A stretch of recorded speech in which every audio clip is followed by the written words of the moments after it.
morning, student. Last video we have studied our subject English 1, another video English 2, and today we are going to study about MSc. So first of all, take out this MSc book. This is personality development. MSc की book निकालिए और सबसे पहला page जहां पे content लिखा हुआ है, कंटेंट्स, ये वाला पेज ओपन करिए। हम बताएंगे कि कौन कौन सा लेसन इस बार आपका हाफ ईयरली में आने वाला है। पहला lesson 4 please, sorry, thank you. Lesson 5 make good friends. Lesson 6 everybody makes mistake. ये 3 चैप्टर आपके हाफ ईयरली पोर्शंस में आने वाले हैं। So according to our syllabus, today we are going to start our chapter 4, which is please, sorry and thank you. Open page number 12 of your moral science book. अपने moral science book में से page number 12 open करिए, जो कि हमारा lesson 4 है। मैं आपको एक एक पैराग्राफ रीड करूंगी इंग्लिश में, फिर उसके बाद उसको हिंदी में एक्सप्लेन करूंगी। So let's start our chapter. When you ask for something, learn to say please. जब भी हम किसी से कोई भी चीज मांगते हैं तो सबसे पहले हमें प्लीज, रिक्वेस्ट, ये प्लीज वर्ड जो है वो रिक्वेस्ट का है, हमें यूज करना चाहिए। For example, please give me a pencil. कृपया करके मुझे एक पेंसिल दे दीजिए। Please let me have a look at your picture. कृपया करके मुझे भी अपनी पिक्चर देखने दीजिए। Please mummy may I have a toffee. Mummy से जब कुछ कहेंगे, कुछ मांगेंगे तो रिक्वेस्ट करेंगे, कृपया करके मम्मी मुझे भी टॉफी दीजिए। जब भी हम कोई भी चीज मांगते हैं किसी से तो हमें प्लीज वर्ड का यूज करना चाहिए। When you are late for the class, you should stand at the door and ask. जब भी आप अपने क्लास में लेट होते हैं, बाई चांस कभी लेट से स्कूल पहुंचे और अपने क्लास में लेट हो गए, तो आपको डोर के सामने खड़े होकर के पूछना चाहिए, क्योंकि ऑलरेडी आप लोग पूछते हैं, teacher may I come in please. आप कहते हैं कृपया करके टीचर क्या मैं अंदर आ सकता हूं। Teacher may I come in please ये वर्ड बोलते हैं जब आप लेट होते हैं क्लास में, या फिर आप अक्सर आपके साथ होता है कि आप वॉशरूम जाते हैं, पानी पीने जाते हैं, लेट हो जाते हैं, तो आप तुरंत परमिशन मांगते हैं, तो टीचर क्या बोलती है, यस यू मे। टीचर कहती है हाँ आप अंदर आ सकते हो। Going to class late is bad, so you should tell the teacher I am sorry, I am late, please excuse me। और अगर बाई चांस आप स्कूल लेट से पहुंचते हो या क्लास में लेट से पहुंचते हो तो ऐसा नहीं है कि आप तुरंत जाकर बैठ जाओगे, आपको बोलना चाहिए, सॉरी बोलना चाहिए, teacher I am sorry, I am late. Sorry इसलिए क्योंकि आप लेट हैं, और उसके बाद आप फिर बोलेंगे प्लीज एक्सक्यूज मी, क्या मैं अंदर आ सकता हूँ, क्या मैं बैठ सकता हूँ। Without permission of the teacher it is not a good habit to enter in the class. When you make a mistake, always say sorry. जब भी आपसे कोई भी गलती होती है तो आप एक वर्ड बोलेंगे सॉरी, तो वो चीज बहुत ही पोलाइटनेस वर्ड होती है। Come to page number 13. Suppose you tore a page from your textbook. मान लीजिए कि आपने अपनी कॉपी से एक पेज फाड़ लिया। Your mummy asked you, did you tear the page? और आपकी मम्मी आती है, आपसे पूछती हैं क्या आपने पेज को फाड़ा है। Your answer has to be yes mummy, I am sorry, I will not do it again. अगर आपकी मम्मी ऐसे आकर पूछती हैं तो आपका आंसर होना चाहिए हाँ मम्मी मैंने पेपर ये फाड़ा है और मुझे माफ कर दीजिए, आगे से मैं ये काम नहीं करूंगा।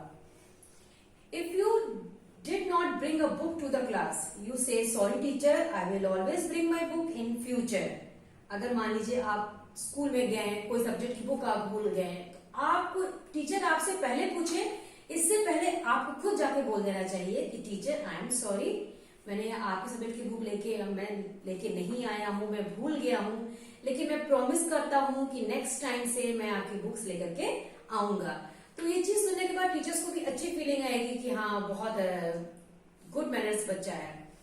अदर एग्जाम्पल अगर हम ले लें तो, your father wanted to learn your rhymes, you did not learn them। Suppose आपके पापा ने आपसे बोला कोई राइम लर्न करने के लिए, कोई पोएम लर्न करने के लिए, और आपने नहीं लर्न किया। Your father is angry with you, और आपके पापा गुस्सा हो गए कि आपको पोएम मैंने दिया था लर्न करने को, आप लर्न नहीं किए, पापा आपके गुस्सा हो गए, फिर आप क्या करोगे? You say to him I am sorry dad, I will try to learn them soon. तो आपको अपने पापा को गुस्सा खत्म करने के लिए आपको अपने पापा से कहना चाहिए कि मुझे माफ कर दीजिए और मैं बहुत जल्द वो पोएम लर्न करके आपको सुनाऊंगी या सुनाऊंगा। Next last paragraph, when you get a gift say thank you, if you receive any help say thank you. अगर आपको किसी दोस्त के द्वारा, किसी के द्वारा कोई गिफ्ट मिलता है तो सबसे पोलाइट वर्ड्स हमको यूज करना चाहिए थैंक यू। अगर कोई आपको हेल्प करता है किसी भी चीज में तो हमको थैंक यू बोल करके उसको एक तरीके से थैंक देना चाहिए। थैंक यू बोलना का मतलब पोलाइट वर्ड है जिससे पता चलता है कि आप कितने मैनरफुल हो। You just got into the bus and your friend had kept a seat for you near him or her. Say thank you. So learn to say please, sorry and thank you. हमेशा अक्सर होता है आप जब बस से जाते हो घर, स्पेशली स्कूल टाइम में, तो आपके जो दोस्त होते हैं आपके बगल वाले सीट रखे रहते हैं कि मेरा दोस्त आएगा यहाँ बैठेगा, तो आप भी जाके वहां बैठते हो तो तुरंत अपने दोस्त को उस चीज के लिए थैंक यू बोलना चाहिए। ये हमारे चैप्टर का एक्सप्लेनेशन था, chapter 4 please, sorry and thank you, जो कि बहुत ही पोलाइट वर्ड है। ये हमारे 3 पोलाइट वर्ड्स जो हैं हमको हमेशा याद रखना चाहिए। प्लीज, अगर आपको किसी से कोई रिक्वेस्ट है उसमें प्लीज यूज करेंगे, कोई गलती होती है सॉरी बोलेंगे, और थैंक यू हमेशा अगर आप किसी से कोई हेल्प मिलती है आपको या आप कोई गिफ्ट रिसीव करते हो तो वो थैंक यू वर्ड यूज करते हैं। ये 3 पोलाइट वर्ड्स हमेशा अपने लाइफ में याद करके रखिए। If we come to the exercise, lesson 14, activity देख लीजिए लेसन 14 पेज नंबर पे। ये एक्टिविटीज हैं आपकी। पहला है God has made a number of wonderful thing, 2 of them are listened and 3 more। Already इसमें लिखा हुआ है कि नंबर ऑफ बहुत खूबसूरत चीजें भगवान ने बनाई हैं, वो आपको अपने मन से लिखना है। ये एक्टिविटी नंबर 1 आपको खुद अपने आप से लिखना है। नंबर 2 देखिए क्या है, look at the 3 wise monkey of Mahatma Gandhi, what do they say? Hear no evil, see no evil, speak no evil. तो आप देख सकते हैं कि ऑलरेडी पोस्टर्स बने हुए हैं और वर्ड्स लिखे हुए हैं। तो जहां जहां पे बंदर ने हाथ रखा है वहां वहां आप उस चीज को मेंशन करेंगे। जैसे इसने माउथ पे रखा है तो क्या होगा? Speak no evil. यहाँ पे कान पे रखा है, देखिए यहाँ पे कान पे रखा है तो क्या होगा? Hear no evil. यहाँ पे आंख पे रखा है तो होगा सी नो इविल। बुरा मत देखो, बुरा मत सुनो, बुरा मत बोलो। ये चीज है। नेक्स्ट एक्सरसाइज है आपका fill in the blanks. When you ask for something, fill up आप देख लीजिए, मैं आपको यहाँ पे लिख देती हूँ, बुक में ही फिलअप लिखिएगा, कॉपी में लिखने की जरूरत नहीं है। When you ask for something से प्लीज। जब किसी से कोई चीज मांगते हैं तो हमें प्लीज वर्ड का यूज करना चाहिए। ये आपका फिलअप है। When you are late to school, say sorry, sorry to your teacher। और नंबर 3 है आपका, when you get something from others, say thank you। ये 3 पोलाइट वर्ड हैं आपके, थैंक यू। सो ये फिल इन द ब्लैंक्स आप book में ही अपने फिल करिएगा। लास्ट आपका की वैल्यू है, की वैल्यू आप लर्न कर लीजिएगा। पहला की वैल्यू है पोलाइटनेस और दूसरा है accepting mistakes. So here are now this we have completed our chapter 4।